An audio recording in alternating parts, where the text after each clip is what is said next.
Компјутери, инвентари и друга опрема во вредност од околу 50.000 евра не можат да се користат и потребна е нивна целосна замена. Такви резултати покажала стручната проценка на штетата од поплавувањето на внатрешноста на седмото општинско училиште Гошо Викентиев. Од локалната самоуправа на Кочани, која е основач на училиштето, информираа дека просториите што беа поплавени пред 3 месеци се затворени. Чекаат реконструкција на инсталацијата, но и на внатрешноста. Настаната е голема материјална штета.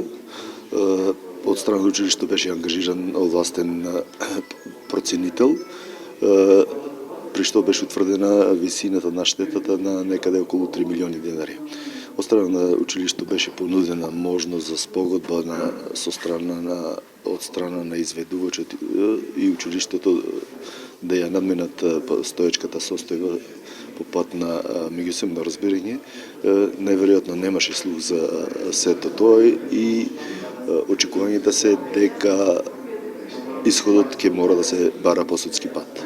Нови компјутери за потребите на наставниот процес се уште не се набавени. Се користат оние што не настрадаа од водата и влагата. По протекувањето на кровната конструкција што се реконструираше, во средината на декември минатата година беа поплавени десетина училници и кабинети, помошни простории и холовите на 2 ката од седмото општинско училиште Гошо Викентиев.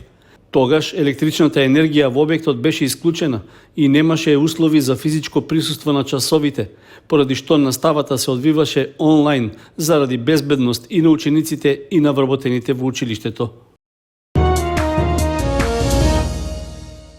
Во текот на април и мај, Основното музичко училиште Ристо Јуруков ќе реализира низа концерти од отворен карактер, а на кои под називот Музичка среда ќе настапуваат учениците од сите одделенија. Се работи за проект што се реализира во рамки на активностите на образовната установа за популаризација на музиката и за подигнување на музичката култура, особено меѓу помладите. Тоа ќе биде прв пообемен јавен настап и представување на училиштето по 2-годишната пауза, предизвикана од заштитните мерки поради ковид пандемијата.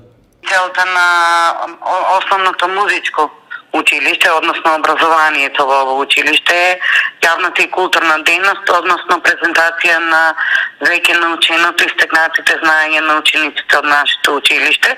После 2-годишна пауза, прилика повеќе овие ученици да излезат на сцена, да видат што е сцена и да го покажат сето она што го учеле.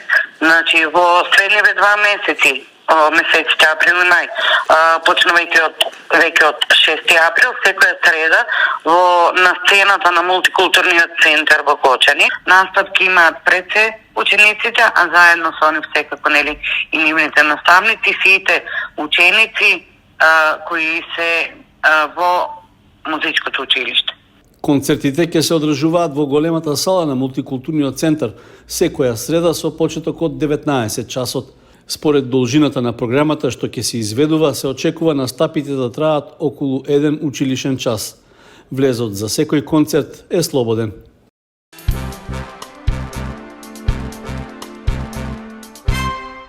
На локалитетот кај Дабот во близина на селото Бели во саботата се одржа јубилејната 10-та вечер на македонскиот афоризам, чиј организатор е Сдруженијето Афористичка репрезентација на Македонија. 3-та година поред, собирот на најдобрите афористичари од државата беше на отворен простор поради пандемиските услови, а следејќи го духот на сатирата, наместо во вечерен термин се одржа точно напладне. Со најновите и актуелни афоризми, на манифестацијата се представија десетина домашни афористичари, а имаше и гости од соседна Србија, кои годинава учествуваа на конкурсот на тема Македонија, македонизмот и добија парични награди. Жири комисијата имаше навистина тешка задача да ги одбере најдобрите афоризми од 22 автори, колку што се пријавија на конкурсот. Сепак одлучи првата награда да му ја додели на Јане Атанасов од Кочани, втората на Маријан Ангеловски од Скопје, а трето награден беше Ацо Ѓоргиев од Струмица. Уште на првиот ден од бракот со жена ми си ги поделивме правата и обврските. Таа ги зеде правата. Заради квалитетот на незините творби, но и за стимулирање на творештвото на младите автори, со едногласна одлука, Сања Велкакова од Струмица доби диплома за најмлад афористичар, Исто така на Ружа Стојмилова, Христо Филчевски, Драган Чотасевски Изворски и на Миладин Угреновиќ им беа доделени пофалници за посебниот квалитет на нивните афоризми со кои учествуваа на конкурсот. Ме радува фактот што и жените се поприсутни на сцената на афоризмот во Македонија. И еве сега имаме и гостинка од Белград. Македонија е непресушен извор за афоризми. Секојдневно, јас пишувам бар така, на секојдневни настани. Или ке сукаш, или ке се сукаш, а времето не се сука, си минува. На манифестацијата настапи и етномузичка група со изворни песни од Кочанскиот крај. Вечерта на македонскиот афоризам се одржува со финансиска и материјална подршка од Министерството за култура и општина Кочани. Поради изменетиот термин на одржување во иднина наместо вечер на македонскиот афоризам, манифестацијата ќе го носи називот АВКО. Корпа за отпад, што и самата треба да заврши на депонија, е главен декор на фотографиите на младите брачни парови во Кочани. Поставена е на самиот влез на салата за венчавки и со години го има истиот запуштен грд и валкан изглед, како нетипично обележје на местото на кое младенците го овековечуваат еден од најсвечените мигови во животот. Поради малиот капацитет, корпата често е полна со отпадоци. Дел од нив неретко и самите се расфрлани наоколу, се мешаат со чистите чевли, свечените костуми и белите невестински фустани. Комбинација што никој не би ја посакал, ама е реалност. Дополнителен впечаток на целиот амбиент дава валканиот зид и фасадата на салата, што не е обновена уште од далечната 70 и некоја од минатиот век. Чудно е како на никого од надлежните не им пречи ваков редок примерок од комуналната опрема, иако е на удар на погледите и на вработените во локалната самоуправа и во комуналното предпријатие Водовод, па и на сите граѓани. За набавка на нови канти за отпад и придружна опрема на годишно ниво редовно се трошат по околу 30.000 евра. Веројатно ќе остане барем една или две од планираните канти за да се најде на местото на корпата градосија. Или можеби подобро решение би било и воопшто да ја нема.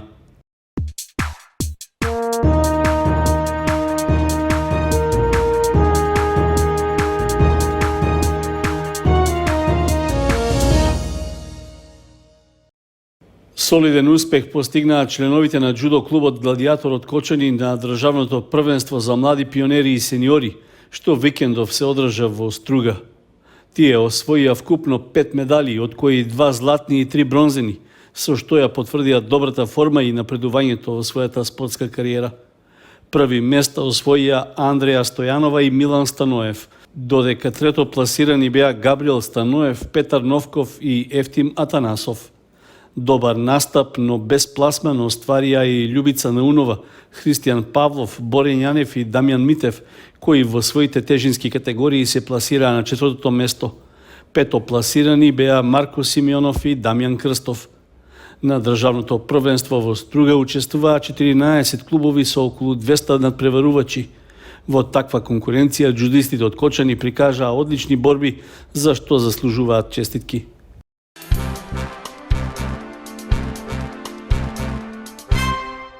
Во саботата се одигра редовното 21-во коло во првенството на втората фудбалска лига Исток, во кое второлигашот од Кочани играше во гости и претрпе пораз, додека екипата од Виница на домашен терен забележа нова победа.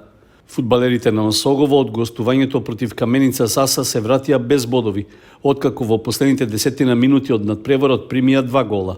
Играта што ја прикажаа жолтосините се покажа како недоволно убедлива за да освојат барем бод и посигурно до крајот на првенството да го одржуваат статусот во средината на табелата.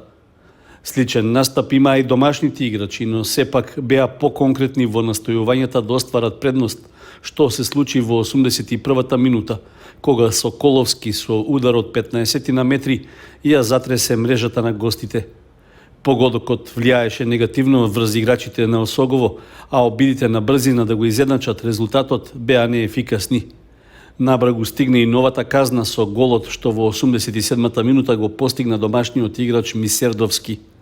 Тој одлично се снајде во 16-никот на жолтосините, чии одбранбени играчи киксираа, па не му беше тешко веднаш да шутира кон гостинскиот гол и да го постави конечниот резултат. Со поразот, Осогово останува на петата позиција со 27 бода, еден повеќе од шестопласираниот Кожув. Во следното коло, кочанскиот второлигаш на домашен терен ќе се сретне со Струмичка Беласица. Во Виница, Слога 1934 беше домакин на средбата со Детонит од Радовиш и ја оправда фаворитската улога, победувајќи со 2:1. Првиот гол за домашниот тим го постигне Иванов во 35-та минута и со минимално водство заврши првото полувреме. На зголемување на предноста на домакините се чекаше до 76-та минута, кога Симевски го постигна вториот гол. Гостите направија изненадување во самиот финиш на средбата, кога во 90-та минута Настевски ја затресе мрежата на домакините и го постави конечниот резултат. Со 42 бода, колку што има во моментот, Слога и понатаму е на првото место на табелата пред Победа и Беласица, кои имаат по 41, односно пред Каменица Саса со 40 бода. Во следното коло Виничкиот второлигаш ќе гостува против аутсайдерот Братство, кој е предпоследен на табелата.